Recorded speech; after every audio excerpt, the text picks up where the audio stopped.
daqui a 20 anos o Brasil vai continuar vivendo o problema do político que roubou, do governador ou do prefeito que nomeou o marido ou a mulher para isso, para tal lugar, não sei. A nossa cruz é essa cruz que vem da nossa formação.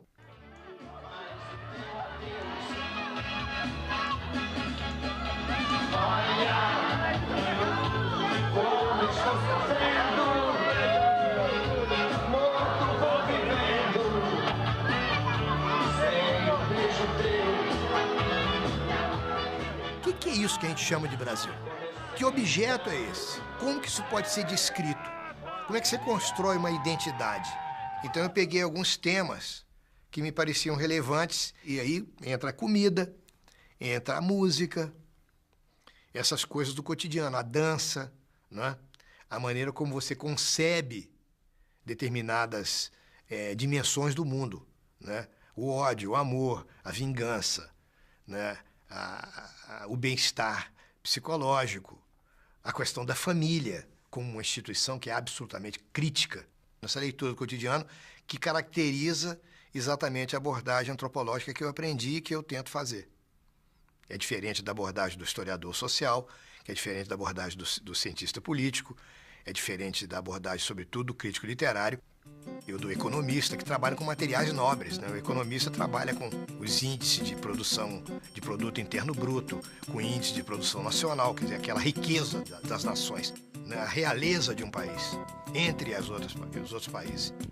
O cientista político é a mesma coisa, se trabalha com os eventos que marcam o poder, pelo menos no seu lado mais formal, os partidos políticos, o sistema de representações, a legislação que teoricamente gerencia a competição política, se você está numa sociedade democrática. E os críticos literários trabalham com o tesouro que a sociedade criou, com as suas obras com um cânone literário, aquelas obras que são as mais importantes, com os escritores que são mais consagrados, né? Eu, como antropólogo, e eu usei a experiência antropológica com grupos tribais, que eu estudei durante certamente 15 anos, e a experiência que eu fiz, experiência no sentido clássico, foi: será que eu poderia usar a mesma metodologia, o mesmo óculos que eu usei para enxergar as sociedades tribais, que são sociedades muito humildes, sociedades que não têm registro, têm história, óbvio, mas não registram historicamente os eventos mais importantes da sua vida social, porque esse registro é um registro de memória, é uma memória social muito mais fluida, muito mais complexa, às vezes até mais profunda do que a nossa, mas que é um outro tipo de registro, né? Que você tem que se preparar para poder entender, que você tem que traduzir, que decodificar, que você tem que ouvir de uma outra maneira. A experiência com essas sociedades, será que eu poderia estudar a minha própria sociedade usando essa metodologia?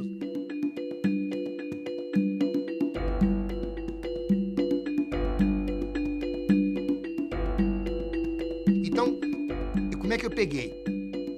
Os materiais do cotidiano. Então, é o Brasil pelos seus rituais mais importantes, né? O carnaval. É o Brasil também pelos seus rituais autoritários. É o Brasil por uma relação entre Estado e sociedade, que é uma relação extremamente complexa, e que esses rituais deixam você antever com muita nitidez essa dobradiça, essa interface entre o Estado e a sociedade, não é? É o Brasil de algumas histórias que pessoas contam, de alguns tipos que são criados, que não são histórias inventadas por mim. Todo mundo conta, são histórias que a gente vive repetindo, e as sociedades, como as pessoas, são histórias, né? O que a gente deixa? A nossa memória são histórias que nós conseguimos articular, contar, mitificar, desmistificar.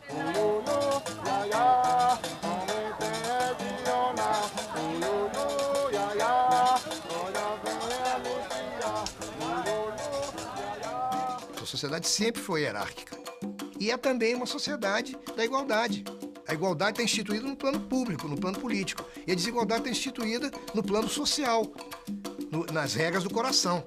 No coração nós somos desiguais, na cabeça nós somos iguais. Não temos preconceito racial. Qual é o dilema? É uma sociedade que adotou a igualdade conscientemente, sobretudo a partir do movimento republicano. A igualdade passa a ser um valor da agenda política brasileira e, portanto, do cotidiano brasileiro. mas que tem as suas práticas sociais são hierarquizadas, são aristocráticas. A sociedade é aristocrática. E o Brasil tinha uma aristocracia. E era uma sociedade, ademais, não só aristocrática, não era uma sociedade aristocrática como os ingleses, que era uma aristocracia com uma base democrática. Então, no Brasil era diferente. No Brasil era um sistema acachapadamente hierárquico. Não tinha elaboração nenhuma, não precisava ter, porque era uma sociedade escravocrata. Tinha nobres, e quem fazia todo o trabalho manual, o trabalho pesado e o trabalho humilde, etc., era os escravos. O dilema é esse. É uma sociedade de práticas aristocráticas, que até hoje se reproduzem no mundo, sobretudo no mundo da casa, no mundo da família, no mundo das amizades, que nascem nas casas, e um mundo público que, teoricamente, é um mundo igualitário, que cada vez demanda mais e cada vez corrói mais esses costumes da casa. Mas é porque é um sistema cultural que se reproduz. A primeira pessoa que percebeu isso foi o Joaquim Nabuco, que ele diz: a escravidão ainda vai durar muito tempo entre nós. A escravidão acaba formalmente, mas o sistema que a escravidão criou não termina. E esse sistema é isso, é o sistema do favor. Quem é que vai pegar um copo d'água de noite quando está todo mundo em televisão na família? Quem é que faz a cama? Né? Quem é que lava a roupa se não tem? Então tem sempre alguém fazendo alguma coisa para alguém. Esse sistema de favores, esse sistema de compromissos, de uma ética extremamente personalizada. O que significa isso? Você tem uma diferença realmente muito grande entre aquilo que acontece na rua e aquilo que acontece na casa. Como não somente dois espaços físicos, geográficos, urbanos, que dividem a vida social, mas como dois espaços sociais, quer dizer, que fazem parte de uma representação da sociedade e que são muito fortes. E que, do meu ponto de vista, da maneira como eu os interpretei, que no caso do Brasil, tinham regras que eram diferenciadas, mas eram complementares, eram quase opostas. Em certas dimensões da vida social, o que você fazia em casa era exatamente o oposto do que você podia fazer na rua e vice-versa. Como é que o brasileiro vai à praia? Como é que o brasileiro faz piquenique? Tem a Orquestra Sinfônica Brasileira dá um concerto no Ibirapuera. É uma maravilha. Depois, no dia seguinte, quando você passa, é uma vergonha, porque ninguém catou lixo. Então, por quê? Porque o espaço público não é de ninguém, ele é do Estado. Se ele é do Estado, ele não pertence a mim. Então, eu fiz pelo menos 2 ensaios em que eu tomei esses espaços. Um, através de uma ritualização que ninguém tinha analisado, até onde eu sei, no Brasil, que é o sabe com quem está falando, que caracteriza o imbróglio, né? Caracteriza o quid pro quo, que é a nossa dificuldade de lidar com o espaço público. Por quê? O sabe com quem está falando ocorre, é um drama autoritário, é um ritual, que eu chamei de um ritual de restabelecimento de identidades, em situações onde as pessoas que se consideram importantes, e que às vezes são realmente importantes, não suportam a impessoalidade e o anonimato. Caso típico, né? O sujeito estacionou o carro num lugar que não pode estacionar. Aí vem o guarda, uma pessoa humilde, com fardamento. Ele chega para a pessoa, né, um homem ou mulher, e diz: o senhor vai me desculpar, mas não pode estacionar aqui. E aí o sujeito diz: mas você sabe com quem está falando? Eu sou a mulher do prefeito, eu sou o prefeito, eu sou governador, eu sou professor universitário, eu sou fulana de tal, meu marido é amigo do delegado. Essa situação é uma situação que mudou o Brasil, mudaram as constituições, nós tivemos 45 mil moedas, continua até hoje a funcionar.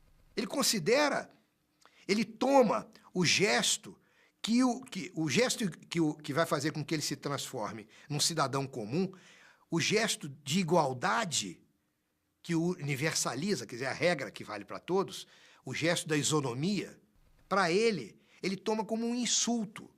Só que esse sujeito que eu estou dizendo, fulano, está pensando num deputado, num senador arrogante, somos todos nós. Todos nós temos esse senador dentro de nós, porque nós todos somos criados como filhinho de mamãe. E tem uma outra coisa terrível aqui no Brasil, é que a criança vai à escola. Quando chega na escola, todo mundo é tia. Não é senhora, não é senhor. Quer dizer, no primeiro ritual, no primeiro espaço, o primeiro rito de passagem, onde você poderia internalizar alguma coisa que tem a ver com igualdade, com isonomia, mas existe a projeção da casa no espaço público, é patente. Isto tudo cria, no mundo da rua, uma situação em que você continua institucionalizando de maneira muito forte a desigualdade. O forte do mundo da casa, do mundo da família, é uma hierarquia. É uma hierarquia de sexos, é uma hierarquia de idades, e é uma hierarquia de sangue, de carne, de sangue, de intimidades. Então, você tem uma regra. Teoricamente, todo mundo é igual, porque todo mundo é igual perante a lei. Quando você mistura isso com a cabeça que vem do mundo da casa, que é um mundo hierarquizado, primeiro serve o papai. Papai, o prato primeiro do papai. Isso vai desde as classes mais humildes do operariado até a oligarquia paulista de 400 anos. Todo o sistema de socialização, e as novelas ajudam muito a fazer isso, de uma maneira difusa, inconsciente, é para reproduzir esses espaços. A empregada tem que ficar no seu lugar. Você vê nas novelas a grande recompensa que tem as empregadas leais, sobretudo quando são negras, né? Que ficam no seu lugar. A gente recompensa quem fica no seu lugar, quem reconhece o seu lugar. E a gente pune as pessoas que querem sair do seu lugar, né? Nós estamos vivendo um momento que tem muito a ver com um pouco de desmanche dessas coisas, mas o que eu noto é a dificuldade para pular, para você sair desse círculo de giz, que é o círculo de giz dos costumes, que é o círculo de giz arbitrariamente estabelecido por essas diferenças, que são diferenças de símbolos. O Max Lerner dizia, os homens detêm o poder, mas os símbolos controlam os homens.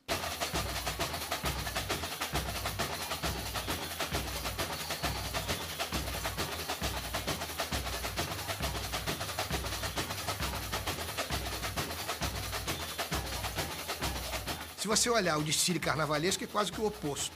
É aquela harmonia dentro de uma desarmonia. A desigualdade aparece como uma grande harmonia, né? Os nossos subordinados, os nossos empregados aparecem vestidos nem de nobres, porque não são nem ricos, são nobres, que é o máximo da riqueza, né? O surplus, né? O suprassumo. O sumo da riqueza é a nobreza. No Rio de Janeiro, isso, então, é de uma nitidez absolutamente flagrante. Ali, aquele miolo do centro, onde você tem os bancos, onde tem a Biblioteca Nacional, o Teatro Municipal. Aquilo no Carnaval, as pessoas estão sentadas na rua, descalças, de calção. É um lugar que, se você hoje aparecer de calção e descalço, você pode ser, eventualmente, até achacado ou preso por um guarda, como uma pessoa, um desordeiro. Então, esse espaço, que é um espaço marcado por algumas hierarquias, ganha, digamos assim, a igualdade no seu limite, se transforma numa verdadeira inversão. E por isso o Carnaval existe no Brasil. Para você democratizar o Brasil, o esporte era um instrumento de socialização democrática fabuloso. Por que ele é o esporte das massas, sobretudo em países de terceiro mundo, que tem esses resíduos, né, patrimonialistas, aristocráticos? O futebol iguala todo mundo. As massas ficam fascinadas. Aqui você tem uma área da sociedade, que é uma indústria, que é importante, que as pessoas ficam ricas, que as pessoas ficam famosas, que dá uma satisfação imensa do ponto de vista emocional, em que você demonstra habilidade, esforço físico, em que você tem todo um aporte internacional, não só nacional, mas internacional, que você liga regiões, que você liga países, em que você tem escalas de prestígio internacional, planetária, né? Em que todo mundo conhece as regras. Se você conversar com um juiz do Supremo Tribunal Eleitoral, ou com qualquer juiz do Supremo, você vai ficar bestificado com a sua ignorância diante das centenas de leis que esse juiz pode puxar do bolso, do colete, do paletó, da calça, para mostrar para você a sua mais profunda ignorância sobre a floresta legislativa brasileira. Quando você chega no futebol, o que você tem que aprender? Né? São regras banais, simples. Todo mundo conhece, não tem segredo. Esse é o primeiro ponto. Segundo ponto, numa sociedade em que as pessoas são distinguidas pela cor da pele, pelo nome de família, pelo colégio que estudou, ou seja, por uma opção de coisas que não estão escritas, de repente você tem uma área em que o desempenho é que conta. Se eu jogar bem, eu vou para o selecionado brasileiro. No selecionado brasileiro, tem escolhas. E pode até ter antipatias. Mas o que não pode ter no selecionado brasileiro é o técnico escolher o jogador incompetente. Os limites são muito claros. No selecionado, você deselege o craque. o craque não está bem, ele perde a posição. É difícil fazer isso no mundo da política. O futebol é em contraste com esse mundo hierárquico, com esse mundo em que as regras são feitas pelos vencedores, pelos poderosos. É um contraste fabuloso. Então, a atração por esse esporte, que me parece ser um lugar onde os ideais de democracia se realizam de maneiras mais nítidas, é uma lição de política. O vencedor não pode tripudiar do vencido, porque o vencedor de hoje é o perdedor de amanhã, que é um outro componente fundamental da democracia.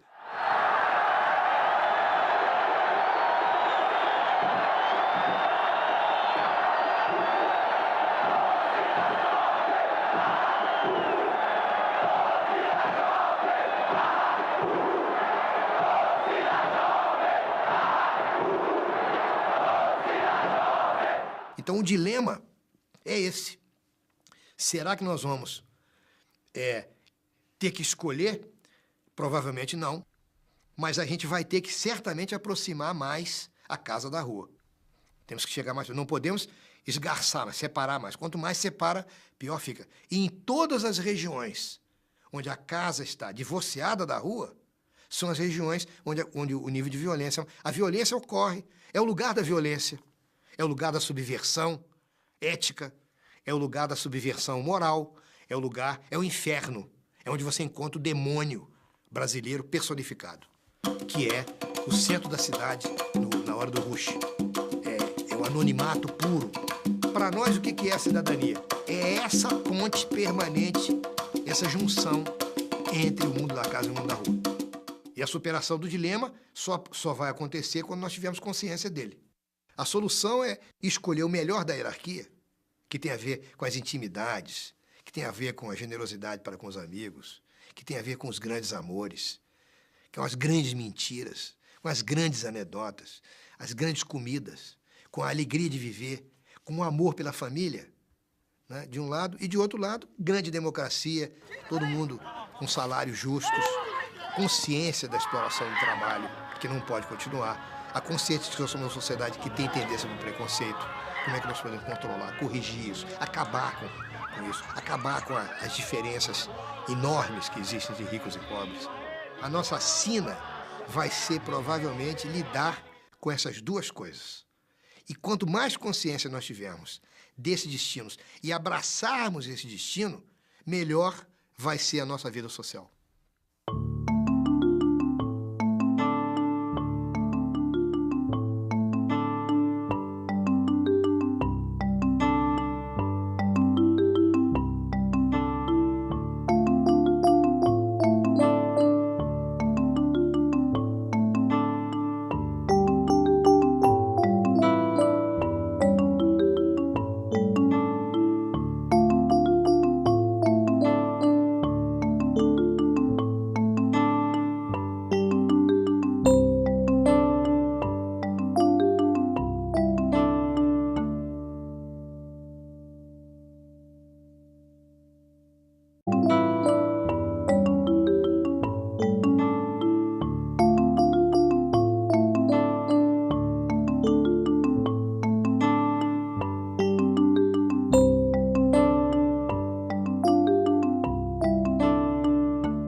Eu acho que daqui a 20 anos o Brasil vai continuar vivendo o problema do político que roubou, do governador ou do prefeito que nomeou o marido ou a mulher para isso, para tal lugar, não sei. A nossa cruz é essa cruz que vem da nossa formação.